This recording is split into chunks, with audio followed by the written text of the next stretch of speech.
Hello, Uta Hagen here of Trans Widow Uta Hagen YouTube channel with one of my latest bouquets featuring snapdragons, phlox, dahlias, hydrangeas, and sweet peas.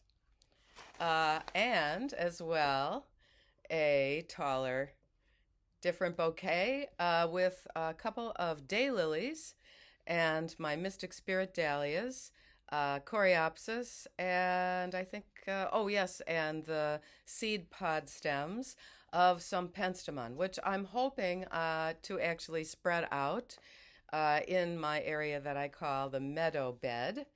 I want to read to you a reflection by JK Rowling. Uh, and she starts out for left leaning women like us.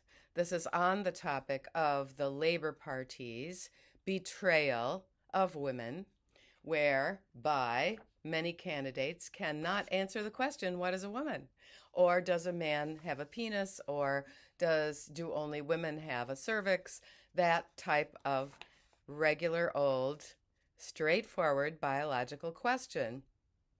I consider myself a centrist, basically ever since my upbringing in far left wing Madison, Wisconsin, where the radicals decided to engage in international politics in City Hall instead of fixing the potholes on Regent Street, where I fell off my bicycle at the age of 15 or 16 and nearly broke my hip. But I didn't, and that has never happened to me since. They've done better. They have a lot of bike trails over there, but in terms of their embrace of the far left wing radical trans ideology, uh, they are not the town that I grew up in. Anyway, here is J.K. Rowling. For left leaning women like us, this isn't and never has been about trans people enjoying the rights of every other citizen and being free to present and identify however they wish. This is about the right of women and girls to assert their boundaries. It's about freedom of speech and observable truth.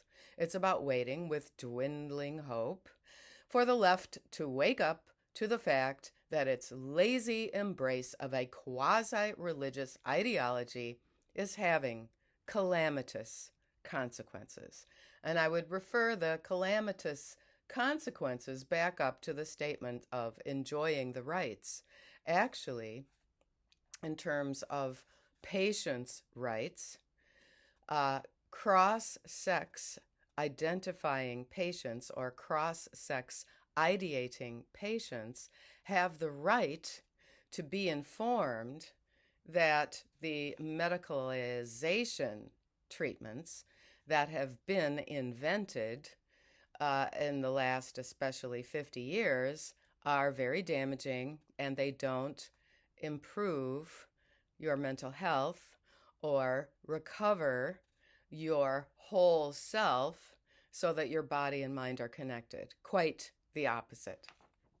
All right, so that is, I hope to do this actually, to present statements by our illuminaries such as J.K. Rowling, Maya Forstater, Helen Joyce, and so on, at the beginning of some of my not too long presentations. Now, I got this referred by one of my wonderful friends who also believes in biological reality, actually the sister of an older brother who did this cross-sex medicalization sex trait modification surgeries, and to very much the enhancement of his narcissism and the detriment of his relationships with her and many in their family. What do you do when your brother goes around saying, "Don't I look a lot like mom now?" So, this is from a young woman in crisis. I do not know where she is. It's from a woman's type of a blog. And she says this: My children's father recently disclosed that he is transitioning to a woman. I'm devastated for my children and I feel as though they're losing their father. And of course, because if he continues with this, they are losing their father. Some people feel as though I'm being dramatic because they haven't lost him, but they have. My son no longer has his dad. He isn't the same person that he once was. He looks miserable and gaunt. I would describe Nettie similarly. He doesn't appear to enjoy spending time with our children in the way he once did. He admits to being mentally in a bad place.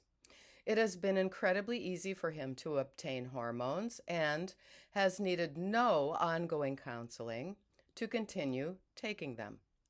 I feel like he needs severe mental health help.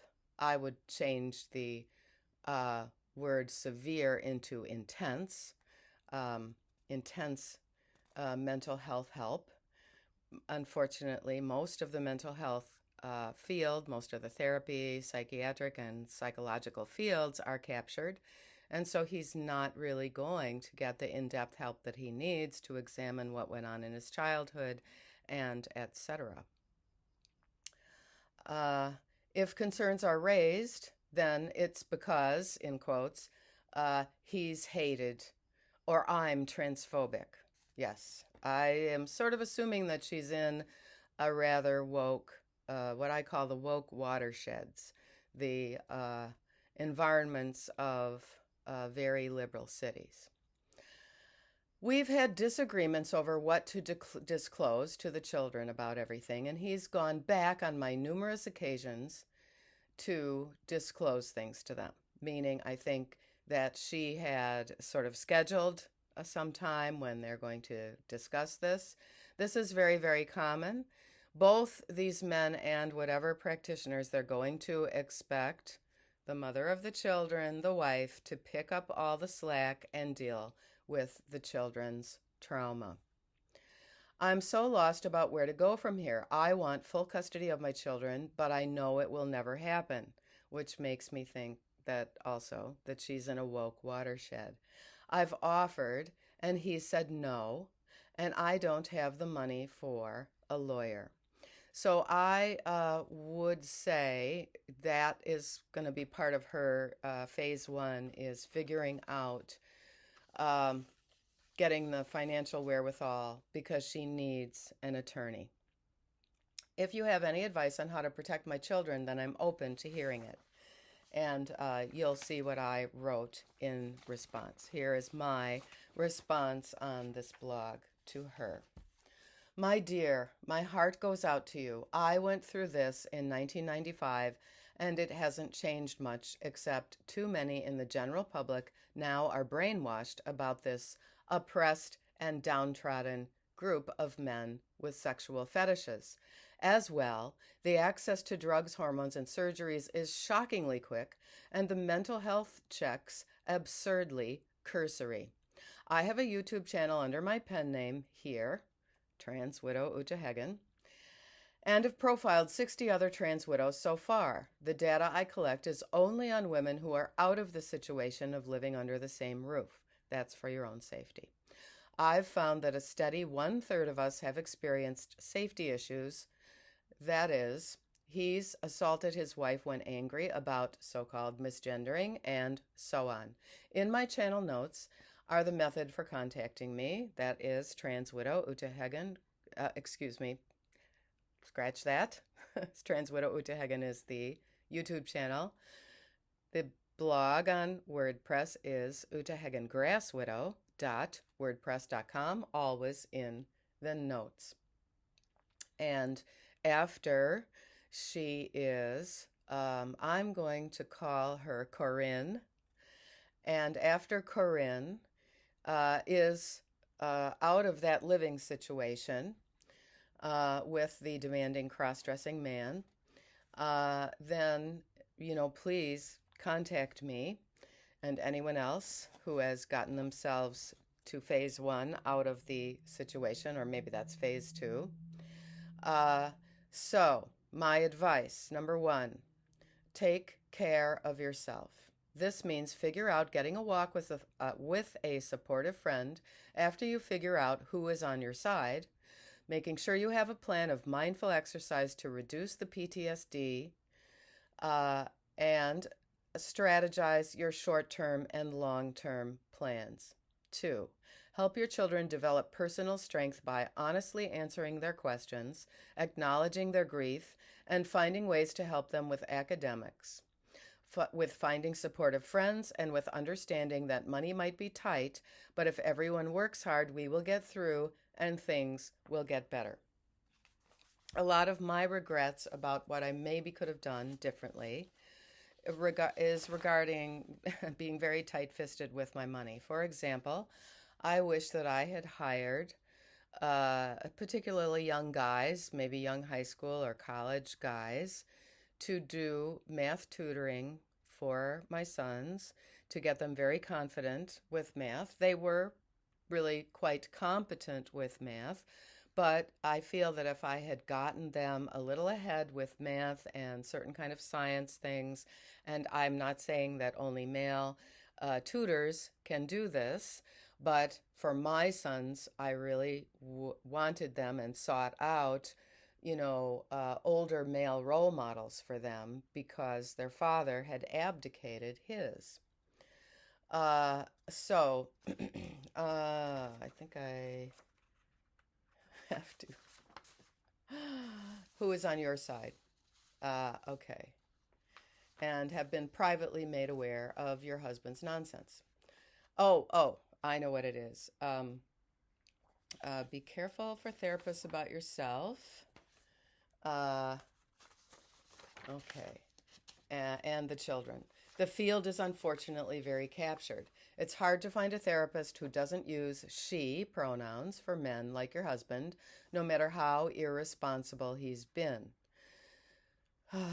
And I say for advice number 4 is think of this next period in phases. Phase 1 is simply coping.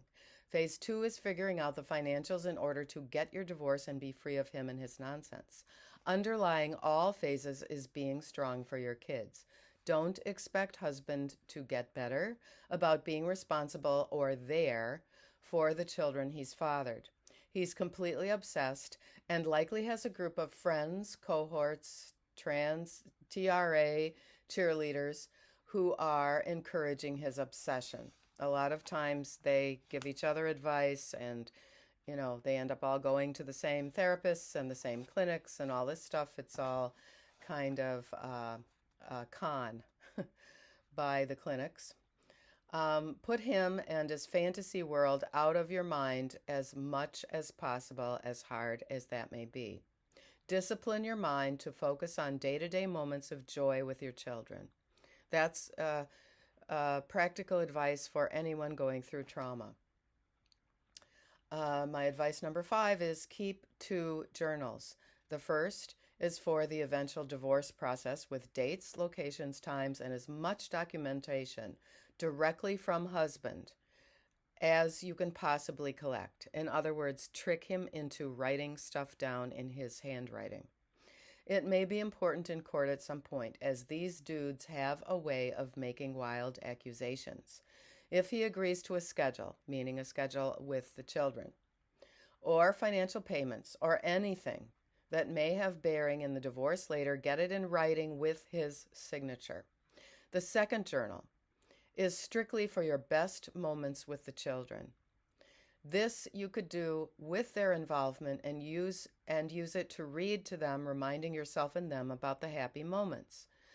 Keep both of these out of husband's purview and under lock and key. Buy a new desk if you have to, with a place where you can lock a drawer and he does not have a key to it.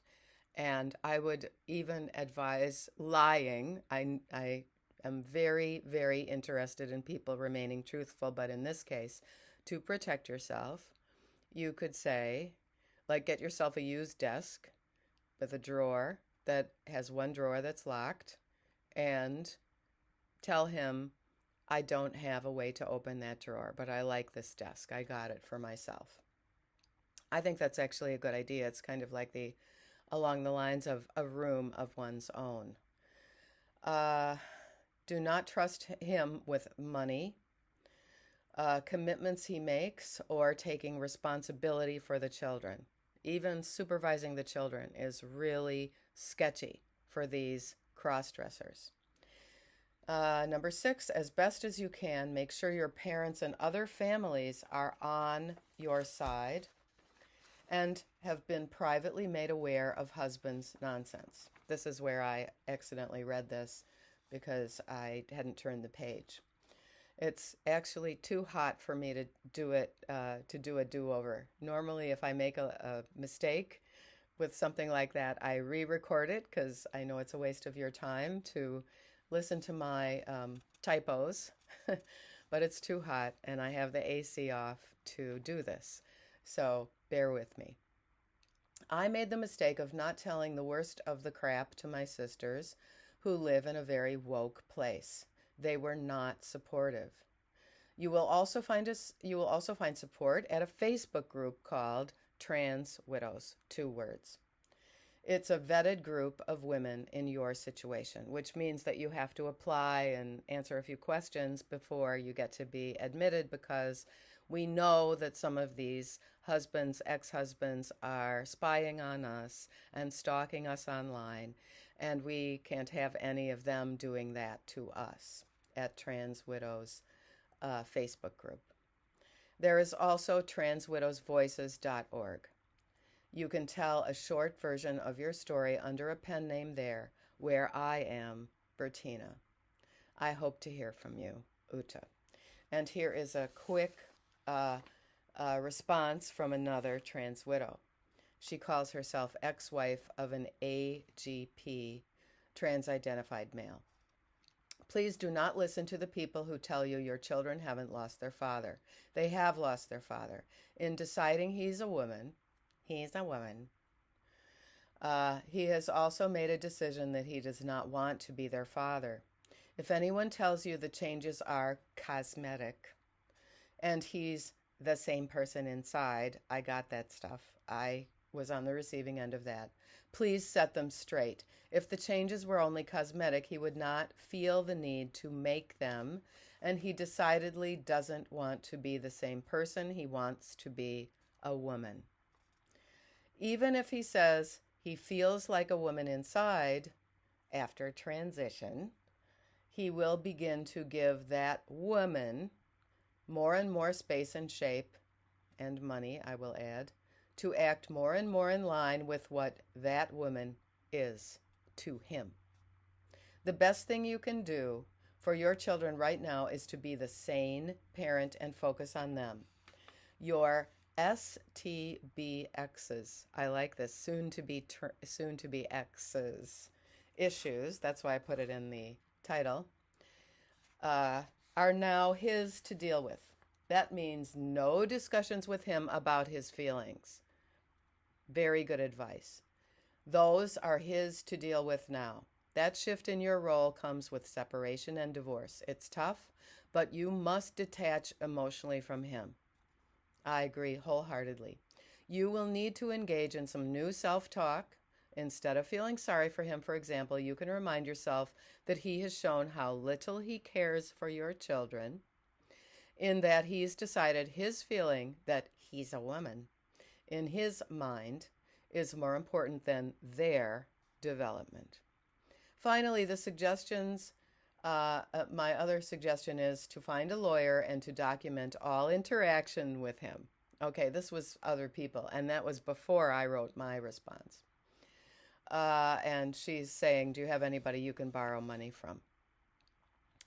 Also look for legal aid. I know that's going to be hard because legal aid is often very captured. And of course you're overwhelmed now. Can you ask a friend to look up legal aid so you can contact them? Don't assume that sole custody will, in quotes, never happen. You don't yet know what is possible, and a lawyer can help you there. Yes. And I know it's really difficult when a law guardian gets assigned. That's what happened in our case, and she was really nutty. She was part of what's now called the LGBTQ alphabet soup community, and she showed a great deal of bias against me, and she made my children cry when she took them alone to talk to them alone. So we do have an uphill climb, and we have to just keep ourselves grounded in nature. Do everything you can to take care of yourself and involve your children in those calming activities that will help you.